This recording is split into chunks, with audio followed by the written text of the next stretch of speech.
تمہیں پتہ ہے مولا عباس کا علم کیسا ہے؟ ان العباس ابن علی زق العلم زقن، کہ تم عباس کے علم کے بارے میں جاننا چاہتے ہو کہ عباس کے پاس ایسا علم ہے، اور اتنا علم عباس کو دیا گیا. کس نے دیا؟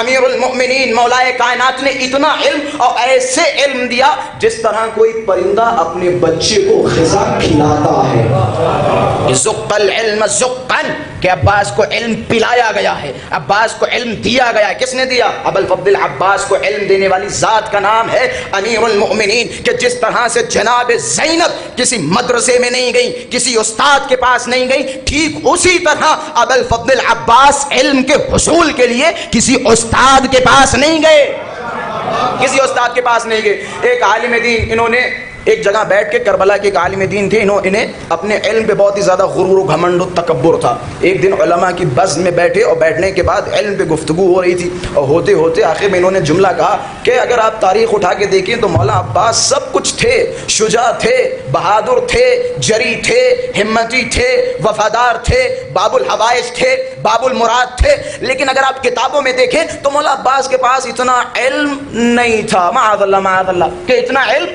نہیں تھا. کہ دلیل کیا؟ کہ دلیل یہ ہے کہ اگر آپ کتابوں میں جائیں تو مولا عباس سے کوئی حدیثیں نہیں ملتی، کوئی روایتیں نہیں ملتی، تو لہٰذا نتیجہ یہ ہے کہ مولا عباس سے زیادہ میرے پاس علم ہے. غور کیجئے گا کہ مولا عباس سے زیادہ میرے پاس علم ہے. یہ صاحب بھاگ گئے، چلے گئے، گھر چلے گئے. اب یہ دوسرے دن جب علماء میں پوری یہ بات پھیلی اور کہ ایک بے وقوف ہے جو یہ دعوے کر رہا ہے کہ میرے پاس مولا عباس سے زیادہ علم ہے. اب لوگوں نے جو وہاں کے سینئر علماء تھے انہوں نے کہا چلے اس کے گھر چلتے ہیں، دیکھتے ہیں کیا کہہ رہا ہے. اب جب اس کے گھر پہ پہنچے تو گھر کے جو افراد تھے وہ باہر نکلے کہ کہاں گئے، کہ وہ کربلا گئے ہوئے ہیں. کہ کہاں؟ کہ مولا عباس کے روضے پہ.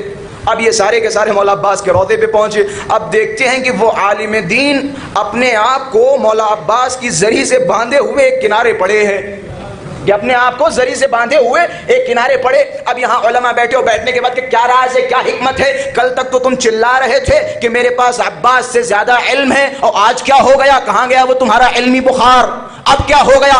عجب نہیں. انہوں نے قصہ بیان کرنا شروع کیا کہ جب میں رات کو یہاں سے گیا، اپنے گھر پہ پہنچا، بستر پہ لیٹا، میں نے دیکھا خداوند متعال نے مجھے ایک بزم میں بٹھا رکھا ہے. اس بزم میں سارے علماء تشریف فرما ہیں. اچانک ایک نور داخل ہوا، علماء اپنی جگہ سے کھڑے ہوئے کہ عباس وارد ہو رہے ہیں، کہ عباس آ رہے ہیں. کہتے وہ نورانی شخصیت ابو الفضل عباس میرے پاس آئے اور آنے کے بعد مجھ سے جملہ کہا کہ ذرا بتاؤ تم نے پڑھا کس کے پاس؟ کہ فلاں عالم کے پاس پڑھا. کہ تم شریعت کے مسائل کے لیے قواعد کے محتاج ہو، اصول کے محتاج ہو، لیکن ہمیں شریعت سمجھنے کے لیے اصولوں کی ضرورت نہیں ہوتی، بلکہ ہم وحی الہی کو جانتے